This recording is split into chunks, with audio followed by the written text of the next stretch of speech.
think that's my hypothesis that I want to play out and see if maybe we can. I think there's a lot of frustration between marketing and sales because marketing is trying to get sales to give them credit for leads, but then sales is getting put in boxes by marketing, and it's not a healthy relationship where people can grow. So I'm interested to see if AI can like be the fertilizer that helps some of that relationship grow without being too smelly. Oh, I like that a lot.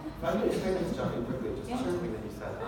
I think the area in which I'm really bullish on why AI is cool is that like it just shatters this idea that you need a data science team to start filling insight. Yeah. You don't need data science. It's like you don't need a data scientist in the room to say, hey, consider time of inquiry in a model. That's not a PhD dissertation, right?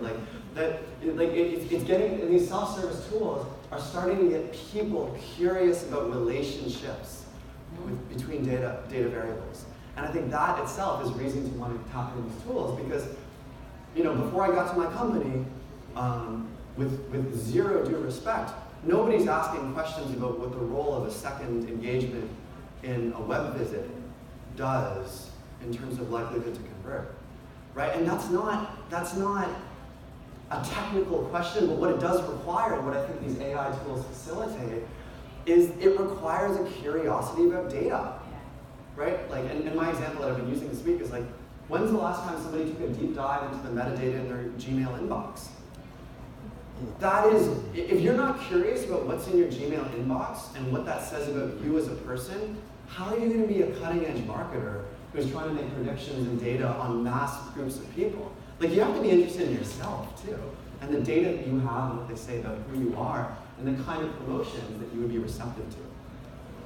Awesome. So we're going to switch gears a little bit and talk about account-based marketing. Bailey, I know that you are using Pardot on Lightning Experience, which is super cool. How has that changed the way that you work with sales teams? And then if you could give us some tips on account-based marketing, what you've done and what successes that you've seen. Yeah, so it has actually changed the way that we work with our sales team a lot because it's really pulled in all of that information that they need from the marketing team right where they need it. And it's been really powerful because they didn't know what they didn't have before. So having it there right when they're having that conversation and having that insight has really helped to elevate that. But we have always taken an account-based marketing approach because we have a very finite list of people who we're going after, or organizations that we're going after.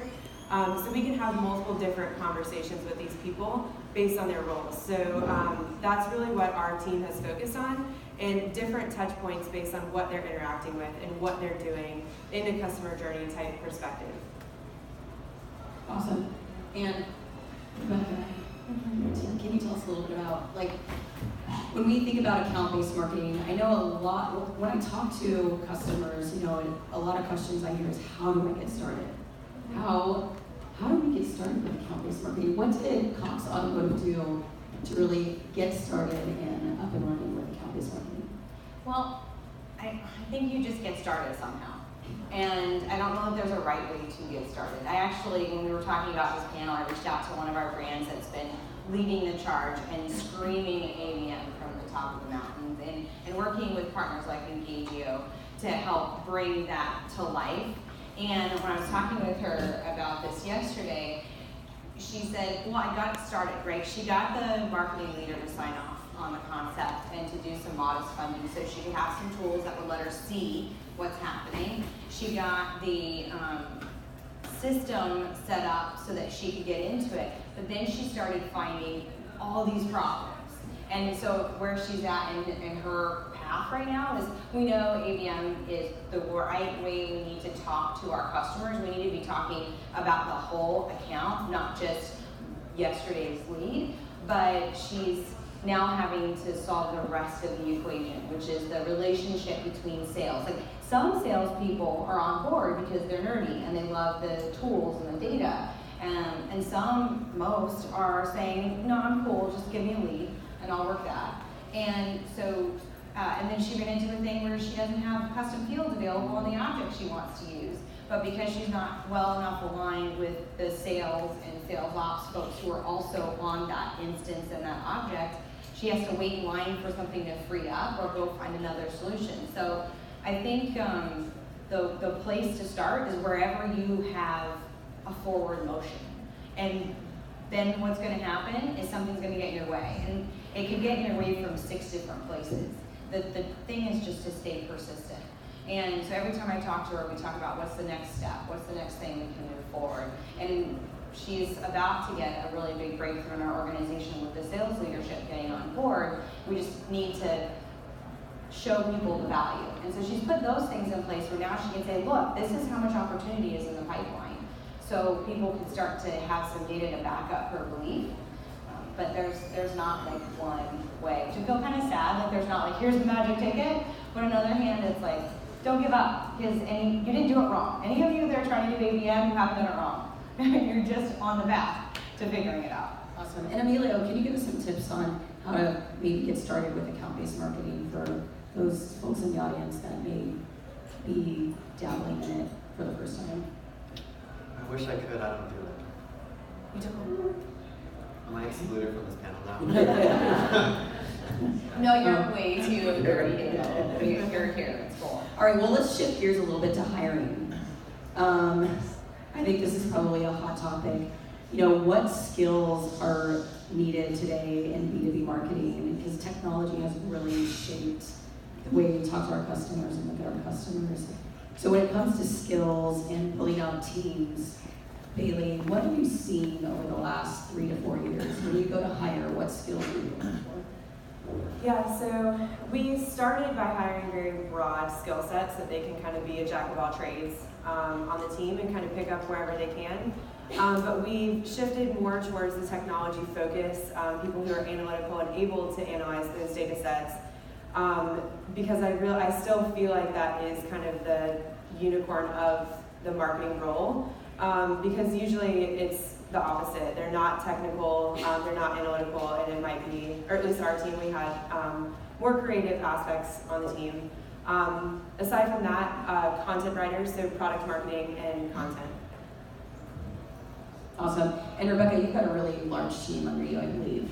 Mm-hmm. So when you think about organizational structure and skills that you're looking for, can you talk to us a little bit about how you hire for those? Yeah, so there's 8 people on the team right now, and we're going to be hiring like 6 more in Q1. So hook me up, send me your info on LinkedIn, y'all.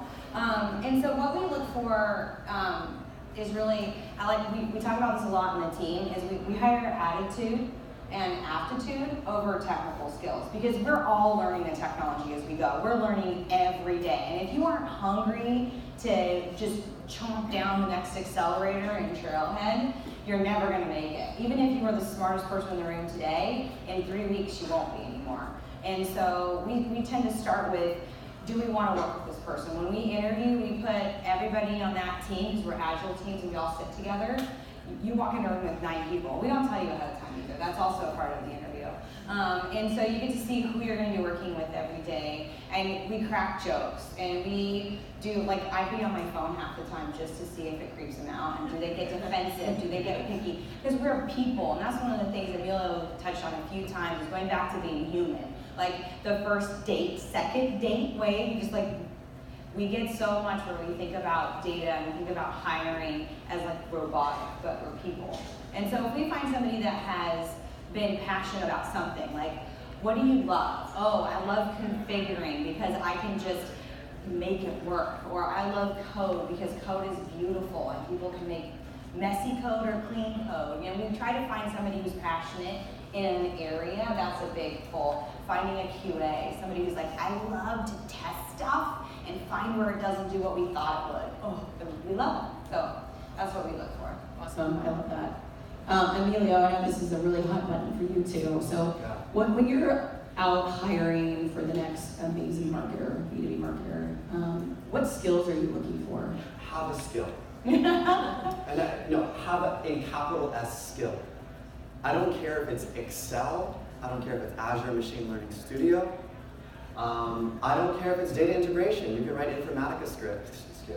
I come from I'm liberal arts undergrad, and it's funny, for edification reasons, I'm glad that I did that. what took me a little bit longer than most people to get my career up and running was I didn't have skills. And actually, my very first Dreamforce, I was at McKellar Bar, and I was by myself. I didn't know anyone, and I happened to sit next to a guy who was a CFO for a chemicals company. I wrote about this story on my LinkedIn, but it's a cool story, so I'm going to tell it. And he was like, "So what are you doing here?" I'm like, "I don't know. I mean, my boss sent me here to learn more about technology and so on." And he's like, "How can I help you?"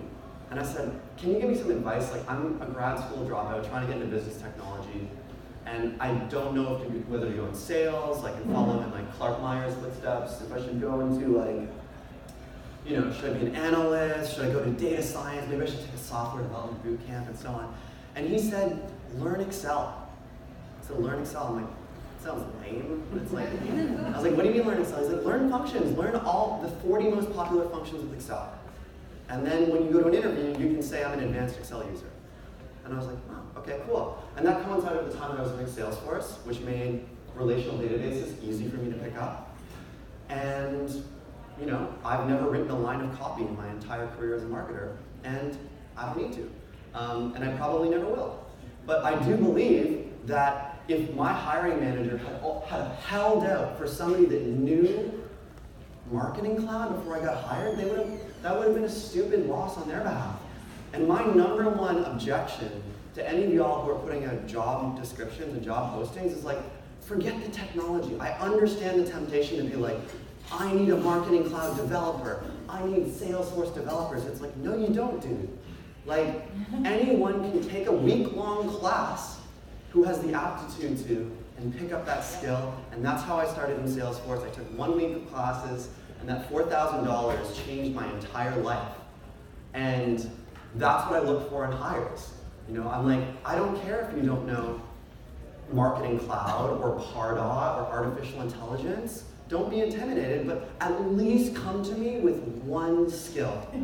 Because the one skill will show me that you have the tenacity to follow through with learning something that's technical for the sake of your professional development for the long haul. And that's something that just, frankly, everyone's pretty lazy at. People are really lazy with picking up skills, and if you will pick up a skill, you can do it for free, you can do it through Trailhead, you can do it by calling somebody on the phone for 2 hours and talking to a UX designer to learn about how to do UX research. Like, you don't need to go to college for this stuff, but what you do need to do is sit down and learn it properly. You could donate your time to a charity and do it for them, and then add that to your portfolio.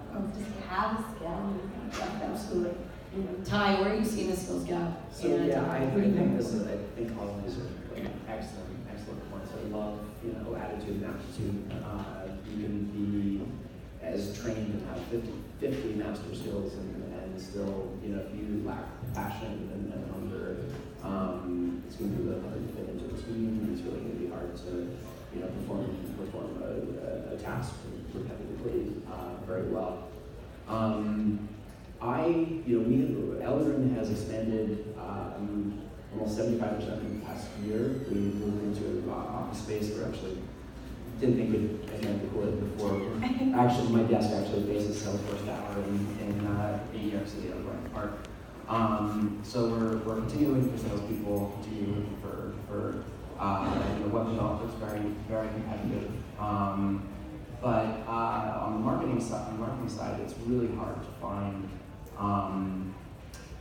Salesforce talent with marketing experience, and that's kind of hard to say in this room because everybody has Salesforce experience and not marketing. But there's plenty of people who learn Marketing Cloud, learn Pardot with a Salesforce background.